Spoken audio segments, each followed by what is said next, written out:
Wine's becoming more and more popular today, but let's be honest. Wine can be intimidating. And expensive. But it doesn't have to be. We're four wine enthusiasts that have found that great wine can be found at your local grocery store for $12 or less. Each week, we taste a bottle and let you know our thoughts. I'm Tabby.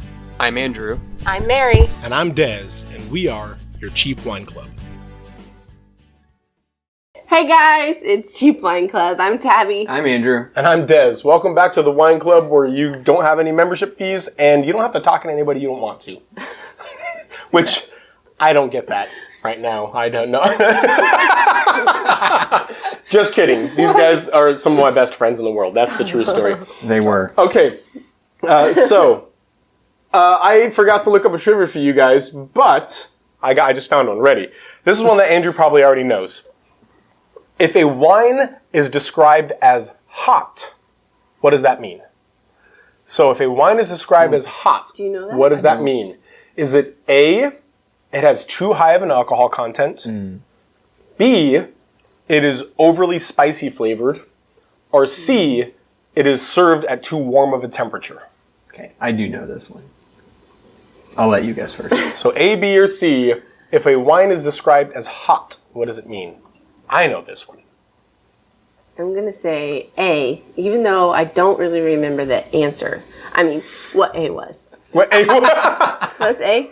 A was too like the high of an letter A? alcohol content. I'm going to say A. A. A is the correct answer. sweet. Yes, yeah. So the other day I had it was called 19 Crimes Hard Chard. It was a Chardonnay with a 16% alcohol volume. Yes. So typically a white wine's going to have like in the 9 to 11 range, and a red wine's going to have in like the 12 to 14 range. A white wine with a 16%. That's crazy. That was a hot wine for Yes, sure. yes. And when I drank it, it wasn't bad per se, but to me it tasted like if you were to pour like, a teaspoon, half a teaspoon even of vodka, and then pour your glass of wine, like part of the flavor of the wine was alcohol.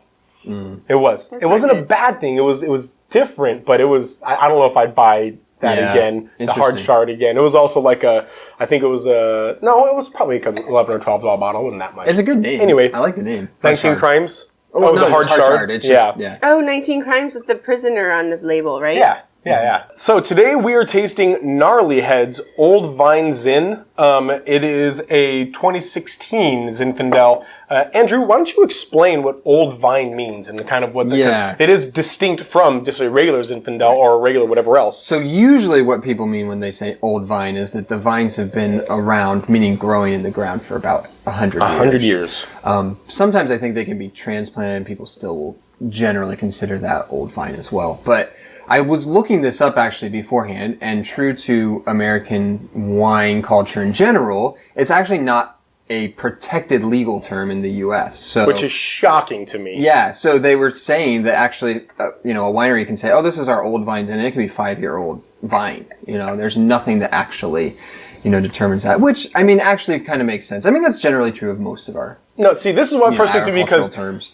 Reserve or Chardonnay, or not Chardonnay, or Champagne or whatever else in France or Europe or whatever else, they kind of mean things. They don't really, like a Reserve in Europe, there's probably a rule that they gave it, but it doesn't really mean much. Sure. Same thing with like Champagne. It's this type of wine made in a region, but if you make the identical wine outside of it's the same wine, whatever. Mm-hmm. Old vine means a thing. It means 100 years it's a old. Literal thing that you can't see and touch. Right. It means a thing, but I know. Apparently, Americans, we don't care. It's freedom of the press or something. Yeah, we DGAF. So, all right, let's go to this week's question, which is one that I'm really, really excited about because I have a really good conversation answer for this question, and we're going to try really hard to keep this at our normal 15 to 20 minute episode. Oh gosh. But do you have any crazy roommate stories? Oh my gosh, you have so many. I have so many good roommate stories, but I want to hear from you guys, particularly because you're married and you are each other's roommates. Oh, that counts? Yep. I mean... Oh, I thought you were thinking like college. That works too. I mean, I have college roommate stories up the wazoo. I thought that's what you were going to talk about. You're going to talk about your wife instead? No, I'm going to talk about college, yes. But this can be anything you want. I don't know if you guys... Tabby has better stories about me being her roommate than your college roommates, I think. So...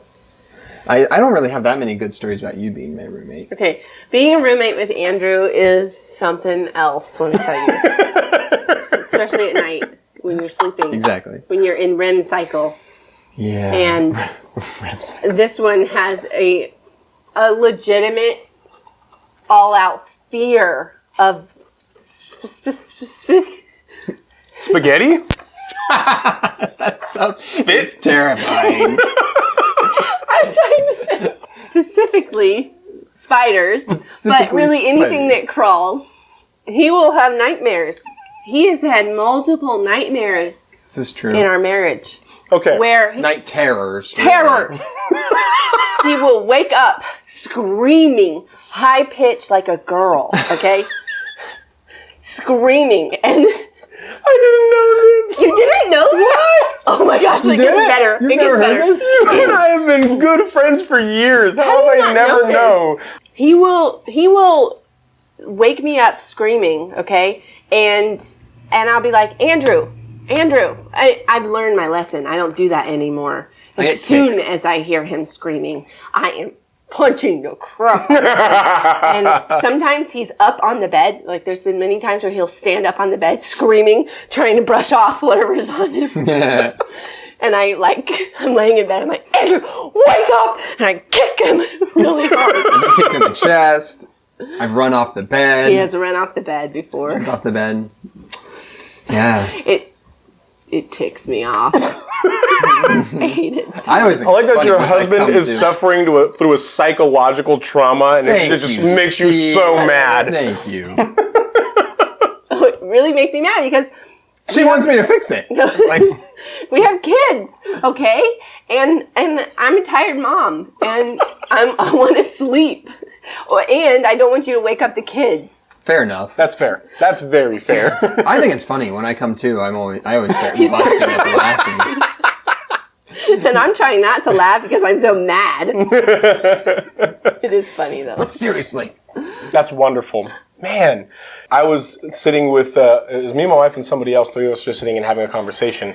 And a spider starts crawling across the couch. And I go, oh, there's a spider in here. And I put it on my hand. And I'm turning to, like, just kind of toss it off to the side, right? And, like, as I'm turning, I see the face of my wife and the other lady. And they're like, and the lady's like, you're letting it crawl on you. And I'm like, it's just there. And I just would kind be my of flicked it off to reaction. the side, like...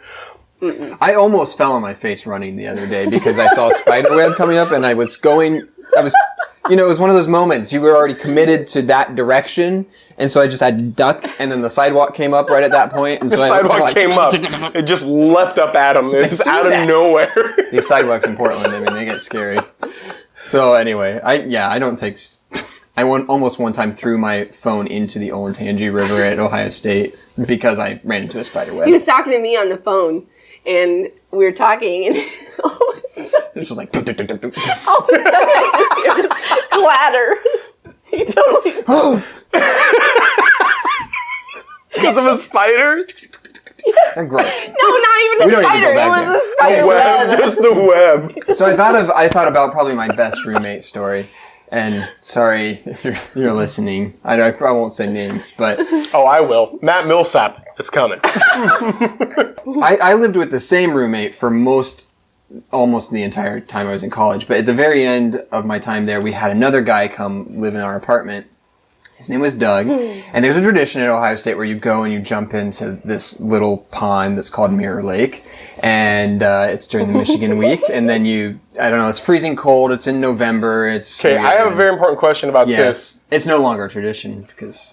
How much clothes are you wearing during this leap? Oh, I think that's variable from person to person. Okay. Swim trunks. Most people wear swimsuits. Typically, when I hear college stories like this that we have to jump into a Naked. place, there's nudity involved. I am sure there were probably some people. I never actually saw that, believe it or not. Most people were in swimsuits or I went to regular a day Christian clothes. college, and there was an obscene amount of nudity. I am that convinced happened. there's more of that at Christian colleges because in my school we had a suite of guys. The next suite over were girls. And then guys, and then girls. Okay, that makes sense. So this was going on. I was studying for a biochem final the next day or something, and I was at home studying, and this new roommate, Doug, he walks in. He had just jumped in the lake. He walks over into the kitchen, grabs a bottle of Tylenol, pours a bunch into his hand, and takes them. And I'm like, oh, are you feeling sick? And he's like, oh, no. I just jumped in the lake and I just wanted to prevent any infection that may happen. What? With Tylenol? I think it was ibuprofen, but it doesn't matter. Either way, yes. In case anybody's wondering, ibuprofen fights no infection, okay? Or prevents any infection. Neither does Tylenol. Yes. Oh Hopefully my he's wise gosh. Were you like learning medical stuff at the time? Yes, I just said, okay.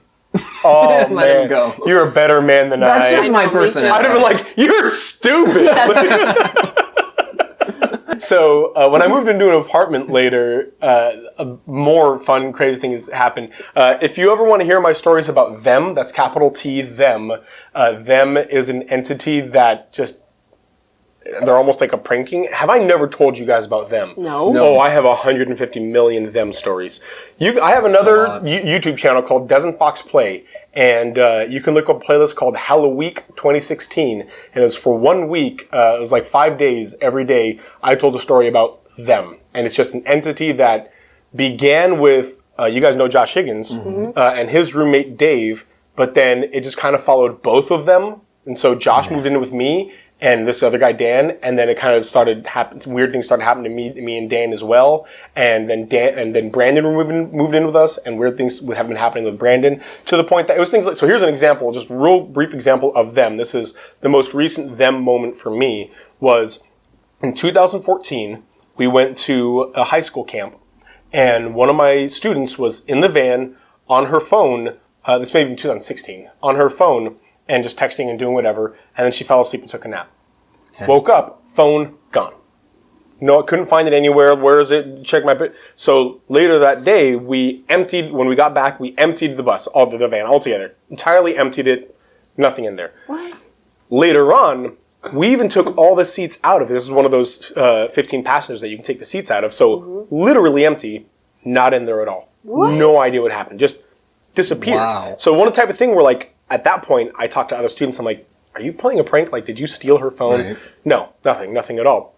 Fast forward to about 6 months ago, maybe a year ago, I am going through my office and rearranging my office.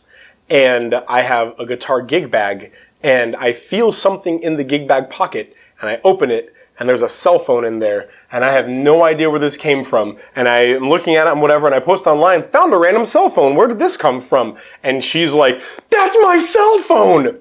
How did it get in my guitar gig bag? Them. No idea. That's creepy. So you're them. saying that you absorbed this curse because of Josh Higgins that came Right. to live with, and you let me go stay a night in the woods with that man? What's wrong with you?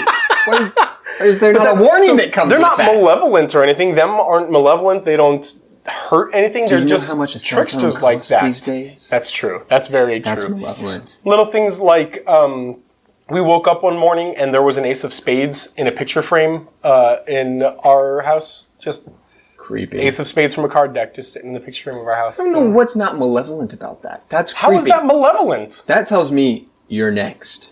How in the world does an ace of spades tell you you're next? Creepy. How do you play cards?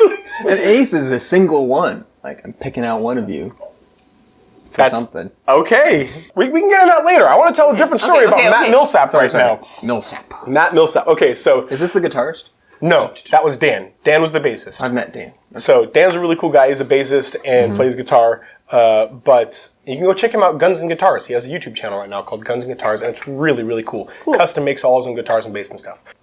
Dan was going on tour with his band, but right at that time, a friend of ours, Matt, was going to summer school nearby us, and he's like, well, why don't we just trade? I'll just move in your place. And so Matt moves in, and at that point, my buddy Brandon is on vacation, our other roommate. So it's just me and Matt, and we're kind of like packing up Dan's stuff and moving in Matt's stuff. And at one point, just randomly during the day, Matt tells me, hey, just so you know, whenever I sleep in a new place, sometimes I scream. Just as casual as that. And I'm like, Okay. what? So we finish with this morning. Yeah, we finish up and we move in. He moves in, and then we go to bed that night. And then it's got to be 2 or 3 in the morning. I just hear, hey, Steve. I wake up out of bed. I'm like, what? Hey, Steve. And I'm like, why is Matt awake and talking to me? And I look down, I look underneath, and there's just enough light coming in that I can see that he is sound asleep, but talking to me totally casually. And I'm like, yeah? And what should I do with this? Throw it away. All right. And then he rolled over and went back to sleep. And that was it. Like, that's awesome. It was the weirdest thing in the world. He told me that morning, he was like, oh yeah, I had a dream that we were packing up stuff last night. Like, I was continuing my brain, the packing. And so, the next night, Brandon comes home. Now, mind you, Brandon was not there for the warning. So, Brandon comes home that day, and he's in his bed, and then me and Matt are in bunk bed. I'm on top bunk, he's in the bottom bunk. And middle of the night, Matt just goes, no. No. And then he starts hitting, like slamming his hands on the bottom of my bed. And he's like, no, like that. And I'm prepared. And so I kind of wake up and I'm like, Matt. And I hear, what? Like, just like a total casual, what? What's going on? But here's like, it's right next to me. And I'm like, and he like leapt out of bed, stood up and woken up at his name. And he's like, what? I was like, what? You were screaming. He's like, yeah, I was dreaming the bed was falling on me. And then he literally hops back into bed, right? And he rolls over and it's quiet for about 3 seconds. And then Brandon's just like, what the hell just happened? Like, it's just, in time, I was like, oh, he wasn't here for the warning. And so I laughed so hard. Oh my gosh. I love that he was just quiet that whole time. Just like shocked, like waiting. What is happening? Just gonna be silent for a little bit. But then night 3, the final night, and the best night. Night 3, we all go to bed, and there was no screaming at all. Brandon's asleep in his bed, and Brandon's kind of in the fetal position. And he wakes up, and when you're in the fetal position, your knees are kind of like bent, and sitting in the crook of his knees, Matt is just sitting there. And his face is toward Brandon, but his eyes are closed. And he's just sitting there. And mind you, we're all asleep in our boxers. And so it's 2 men just sitting in their boxers there. And Matt's just sitting there in the crook of Brandon's knees. And Brandon wakes up and he's like, Matt, what are you doing? And Matt's eyes shoot up and he goes, oh, I just missed you. And he just like climbs back into his bed and goes back to sleep. It's just the best thing in the world. No, I just missed you. And that was it. So we're going to go ahead and end it right here. Guys, what do you think about Gnarly Head's Old Fine Zinfandel? We're going to go... we'll go out of... we already did spiders because that was... Sure, out of Matt's. No, let's go night terrors. Because that was Matt and Andrew. Consistent. Let's go out of 10 night terrors. You know what? So I used to drink Old Vine Zin. Old Vine Vins. From Gnarly Head quite a bit. And it's been a number of years, and I was actually pretty pleased. I was not as like, oh, this is going to be too whatever, you know? And so I think I'd give it a 7, actually. Really? Yeah. Yeah. All right. It's spicy, and there's some oak in there. And there is. It's actually a nice wine. It is. It's still a nice wine, yeah. Tabby, what do you think? I'm going to go 6. It's good. Yeah. That's all you got to say? Yeah, well, aren't Zinfandels supposed to be a little fruity? Yeah. It's a little fruity. It but is. It's a little acidic on the end there. It is. Yes. Yeah, to me, I'm going to agree with you, Tabby. I'm going to go with a 6, maybe a 6.5. To me, this was a little bit too bright for a Zin, maybe, and I'm going to say that a lot of what I'm giving in the rating is what I'm expecting from a Zin. Mm-hmm. I like dark, spicy, and bold and fruity Zins as well. Like I like my Zin to taste like a warm baked spiced apple or something like that, like a mold, and like just so rich in fruit as well as so rich in spice and so good. This one is almost Pinot-like in some ways. There are some bright tannins in there, a little bit of acid in there, like maybe like an Eastern Oregon Pinot. Yes. Like spicy. When I say Pinot, it's an exaggeration, but I got you. Yeah, it's definitely fruity, but it's much more bright fruits that I would give instead of like a dark fruit. Like I would say maybe like yes, like Yeah, those like raspberries. Like, Yeah, I would say like a it's raspberry. not that like you know? super jammy, sort Not of jammy in any way, shape, or port-like. form. Right. So, yeah, but actually, see, I'm trying to like take myself. Okay, if I don't think of this as a Zin, I just think of this as a red blend. Hang on, it's a red blend, guys. Hold on just a second. except it's not. You shut your filthy mouth.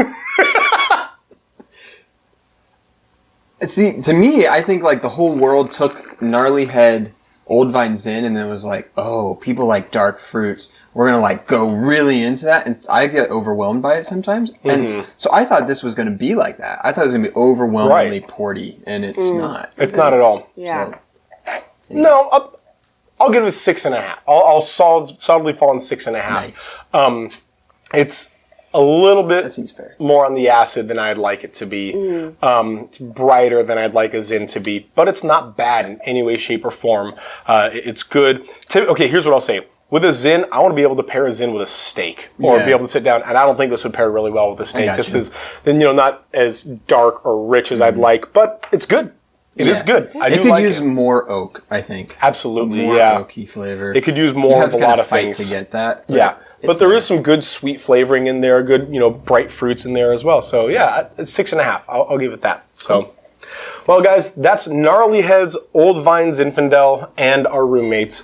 Thanks, guys, for watching, for joining us again, and always remember to save time for a glass. Cheers.